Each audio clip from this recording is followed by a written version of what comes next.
Hey guys, so for today's video, we are going to enjoy a game where the famous legend Gata Kamsky, I'm referencing a viral video where he lost on time in Rook vs Rook and then rage quit the match not long after.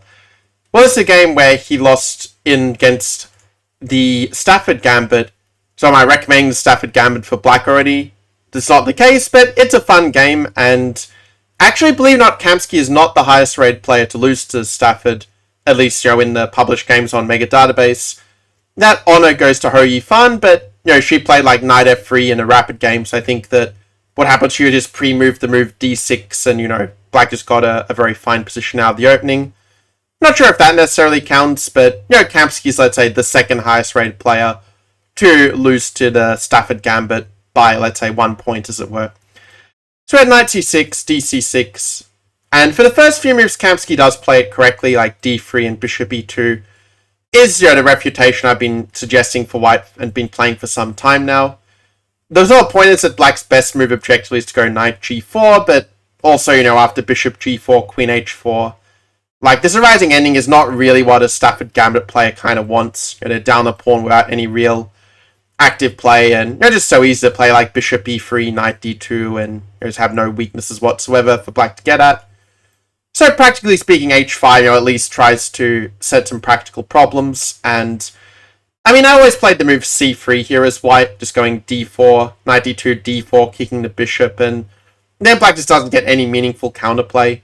Like if knight g4, d4, if we play out the line like queen to h4, for instance, g3, queen f6, like you can sort of see that the black's play is coming to a bit of a dead end. There were some high-level games where black was going f4 and playing these lines, but really after bishop e3, like black has no compensation for the piece. Maybe it looks scary to go rook h2, but it's just absolutely nothing. White will just consolidate and take the pawn and win, basically. But Kamsky instead plays h3, and while h3 is still winning for white, I think practically it's not the most sensible decision. Because after queen to d4, castles, and queen e5, there are a lot of tricks that white has to be quite careful of, and in this game, Kamsky actually falls for one of them. By the way, if you're enjoying this video so far, do make sure to hit the red subscribe button to, enjoy more videos like this. Now, here white should play, to my mind, c3 is the most practical move, just preparing to go at d4. If black were to play the same way as in the game. You could also go king h1, and it is probably still winning for white, but you are allowing moves like knight g4, and I think black's getting a lot more counterplay than he deserves in a position like this.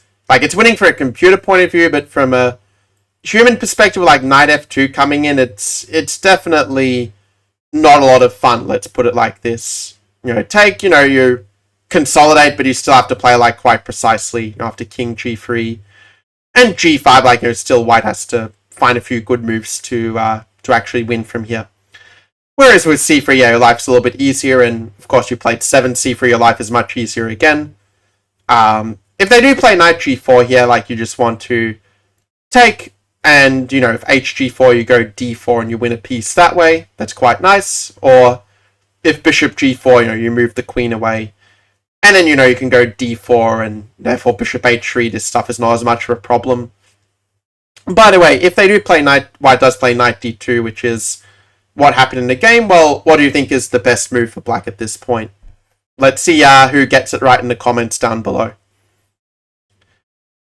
So, in the game, black played the move bishop h3, which is a good move. It does get back the pawn, and if white takes, then he kind of gets killed. It's technically even better to actually start with queen g3, where white just doesn't have a really good way to get out of this pin. And bishop h3 now is actually a pretty crushing threat. Like, if we play a random move for white, bishop h3, and knight g4, like, is going to be mate on, like, h2 or g2, or maybe f2 potentially. But if they play, let's say, king h1, then, yeah, you take back the pawn, probably still threatening, like, knight g4 and this kind of thing. It's, yeah, pretty bad for white. But in the game, black goes bishop h3 first, which I don't hate. White does have the move king h1, which would keep him in the game at least, but instead Kamsky kind of self-destructed with knight f3, and after queen g3, the Indian, talent to I think I remember V Pranav, I think very recently got his GM title, or at the very least he got some GM norms in some round robin tournaments in, I think it was Serbia or Hungary recently. But yeah, with knight g4 coming, like now there's just no good defense to the attack down the h file. Already bishop g2, queen h2 is a mating threat. So white goes d4, you're trying to cut off the queen, or cut off the pin from the bishop. But after queen h4, the problem is that white's not in time to take, because bishop g2 and we give mate on the h file.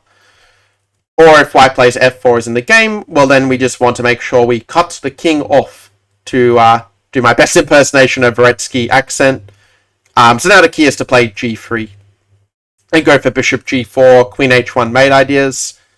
If white goes knight f3, you can actually just move the queen away, because either you go bishop g4 and you get this in, which is absolutely crushing, or indeed even just bishop takes g2.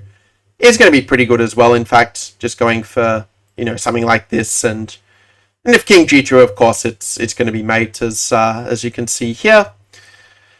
And in the game after rook f3, I mean, well, bishop g2 is actually forced mate, funnily enough, so that would have been the most convincing, but bishop g4 in the game also completely winning. After king f1, queen h1, king e2, rook h2, like, white just has no defense to rook g2, and, you know, just collecting the harvest from here. For example, if they go dc5, you go rook g2, among other moves, but this is the most forcing, just bishop takes f3, deflect the queen away, the king away, so you win the queen and simply win the game from here. Queen c2, you know, castles, whatever, everything wins. So quite a fun little game. Hope that you enjoyed this video, and it goes to show that even if in the lines like where the computer is saying, you know, plus 2.5 for white, you know, the position can still be quite tricky, and from a human perspective, it's definitely good to look at these lines and know how to play against them, so that, you know, you can take the 3 points on offer when your opponent does, you know, play this, you know, for the memes or for the traps or whatever. Anyway, I will see you guys in the next training video. Until then, take care.